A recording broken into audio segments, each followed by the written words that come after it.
I recently decided on making an extension for Premiere, and it's around. I don't have a specific name right now. I haven't decided on the name, but it's built around nesting, and it currently has like 4 options around the nesting, and I'm really passionate about creating and then selling it to the editors. And can I like when I finish the extension, can I like share it on the layer? And what would you suggest me on the like advertising? Yeah, for sure. I mean, I've sold a lot of digital products before. Obviously, I've sold a layer, I've sold packs, etc. So I can share some advice on this. Mm-hmm. Requirement number 1 is don't build it to sell it, build it to use it. So what do you mean? So Y Combinator, it's like this venture capital thing where they invest into new tech startups. Their rule for the companies that they invest in is the founder had to have experienced the problem themselves. Yeah. I basically made it for myself, but then I decided, wait, I can sell this, and it will help a lot of editors. Yeah. So that's what I was thinking. I mean, I'm currently using it. It's not finished product yet, but it's working as I wanted. So 100%. I mean, the reason I say that is as soon as you have the mindset of selling it, what's going to happen is you're going to add things that you think people will want, but it's very hard to know what people will want until it's actually in their hands and they're giving you feedback. Yeah. I mean, I added all those things because I needed it in my process of editing. So that's why. Mm-hmm. Yeah. So I mean, what feedback or advice is it that you want then? Like, what would you suggest me on advertising it after I completed it? Yeah. Do one thing very well. Understand what problem you're actually solving. Like, make sure you've defined that from day 1. And then your entire marketing is call out the problem, show the solution, show social proof it works, and then you sell it. What I will say is it also helps to have some sort of like lead magnet. For example, when I sold the pack for the first time, like in our first couple of days we were making like 1 to 2k a day just on the first editing pack that I sold. The way that we sold it is from a book called .com Secrets. So in .com Secrets there's this concept of a soap opera sequence, which is basically you give people something for free. It gives them you deliver it to them for free, and then over the next few days you send them emails that eventually promote the product. Now the reason this works so well is people start to understand you as a person. They also see the value that you provided for free, which people extrapolate to buy it for to pay for it. The hardest part of selling anything is not like making the best promise or saying you can solve someone's problem. It's actually proving it and getting them to believe it. And also do way more than you think is necessary. Like, what I've seen people try to sell plugins and they'll make like 1 post, it won't sell, and then like next week they make 1 post, it doesn't sell, and like next they forget to post about it for a month, and they're like, oh, but I posted about it. See, the post is there, but it's like you gotta put a lot of fucking reps in. But yeah, if I had, like, that's probably the best advice I could give. Just keep it simple. Solve 1 problem. Don't try solving like 100 problems. Like, don't be like, hey, it solves nesting, but it also does this adjustment layer thing, and also when it does sound effects, it also can auto input. Yeah. No, it's basically it can extend like the nest. You know, when you nest something and you can't extend them, like you have to go into nest and extend whatever it's in the nest.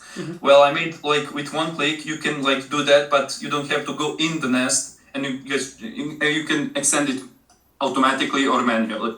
So that's the first thing that I added. Then I added like unnest thing and like nesting. How do I say it? Like individually, like nest individual. Yeah, I think that's So cool. If you there's a can get that lot of down. things around nesting, and it's just around nesting. So Yeah, I mean, if you could get that down, like just for someone that obviously works in the software, like if I yeah, could, instead of like having to double click and extend, like if I can just drag it and it almost works as if nothing's happening. Like I'm just extending it and it extends how much I want. That'd be amazing. And nesting I think is cool as well. Those would probably be the main two features that I'm thinking of. yeah, and you know, when you like have multiple nests and you use, like, let's say one image, but you copy the same nest to like 3 times. Yeah. You can, like, with one click make one of those nests separated. Like unlinking So nests. yeah. Yeah. So you know, when you like change something in one nest, it copies into one to other nests. Well, with one click you can just make it separately, and you can do whatever with that one. Yeah. What I will say is, just based on what you're saying, like, how deep do you want to go into this? Or do you have another question? Because I can go deep into this, like, this is all I do now. Yeah, I can go very deep with this. I'm very passionate about it. So realize that the more obvious the problem and the more people already identify with the problem, the easier it's going to be to solve. For example, like, I don't think many editors woke up today thinking like, nesting is a bitch. Like, I don't think many people wake up saying that. Maybe it's like those micro moments. Yeah, like it's a very sophisticated problem, if that makes sense. Like you have different levels of sophistication within editing. So you have like the beginner editors who are like, hey, I'm learning editing. Then you have like the bit more advanced where it's like, hey, I'm kind of shit, but I can edit. Then you have like, hey, I'm decent at editing. Then it's like, hey, I'm doing it for client works here and there. Then it's like, hey, all I do is edit. Then it's like, hey, I'm on the bleeding edge of editing. You know what I mean? Like you have different levels of sophistication.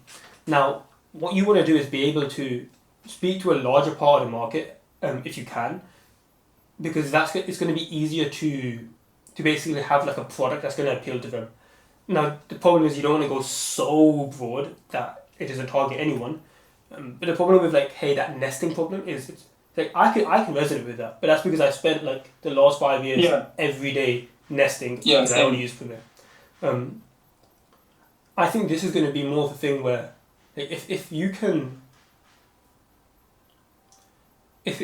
get this out and it doesn't cost you anything to repeatedly get people to download it, for example, like it's not calling APIs and it's not costing you much or anything, I would just give this out for free, truthfully, because if you can't sell it for free, you're not going to be able to sell it for money. And the best thing you can have when you're starting is not money, because realistically, like, let's say you're selling it for like $20, you making like 3 sales a week, like $80 a week. It's like, it's not life-changing money. But if you could have 100 people using it a week, 200 people using it a week, and all of them give feedbacks, one person says this is good, one person says, hey, there's this one little bug that keeps happening, you're not going to get that level of feedback if you only have 3 people using it a week. So I would do it for free if you can do it at no cost, because that gives you leverage later to be like, hey, there's this thing that I built which is kind of similar, or now you're going to understand like, oh, these type of problems people pay for, these type of problems people don't pay for, etc. You could also long term use that free plugin as like a lead magnet, like I said. Like you give it for free, and then it puts them through an email sequence, and then it sells the main product. But you like the hardest part at first isn't even getting people to buy it; it's getting people to use it for free, man. I'm telling you. Yeah, what else? Yeah, like for example, like the smooth editing pack that I have. I was like, okay, what's the if I want to help video editors, what's like the number one problem? Okay, their editing looks shit. Like, it's just a very broad, like their problem is their editing looks shit. So I asked myself, like, what solves that? So you want something that has a high likelihood of achievement, meaning it actually solves the problem. So if someone has a preset, there's a high likelihood that it'll actually work because you're literally drag and dropping my effects. Is it easy? Yes, because you're literally drag and dropping it. Is there low time delay? Like, is it fast? Yes, because it's literally like you drag it on. And finally, is there low risk? So like risk/effort and sacrifice, which is basically like, what do I have to give up in order to try this? And in my case, I gave 10 presets for free.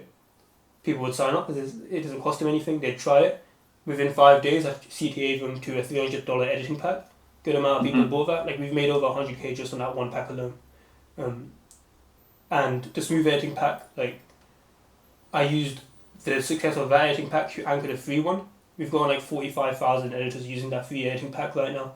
And then that's more like a long-term branding play, because I wanted people to, like, in their Premiere Pro see my name. That was the long-term branding play with that. But yeah, man, like, with this product stuff, it can be very, very, very fruitful. The hardest part is just getting people to use it, and you do that by having good product, making it easy to use, and trying to give it away for free, because if people won't take it for free, you're not going to be able to charge for it. And then once you do that, you're going to get a feedback loop, which is like, oh, this is what people like, this is what people don't like. Oh, when I say it like this, people don't respond, but if I change it slightly, like, the meaning hasn't changed, but the word I use is slightly different, they resonate, and now suddenly people are opting in. Okay, awesome. You feel what I'm saying? Like, for example, I tested the word dynamic editing. No one liked dynamic editing. As soon as I changed it to smooth editing, like, we saw our option rate go up. So, like, now, like, that's how you find what people like. If you're a freelance video editor and you want to get more clients, I've got something for you. It's a completely free outreach tracker. It's the same one we use with all our coaching students, and it's going to allow you to be able to send more messages to potential clients, get more replies, and also be able to close them at higher rates. So go get that free tracker in the description. After you signed up for it, I'm going to send it straight to your email. I'm going to give you a bit more information on how I personally help video editors. So if you do want to get more help, you can apply there. But whether you get my further help or not, just go and get the free tracker for now, because at least you're going to be able to run this on your own for a while.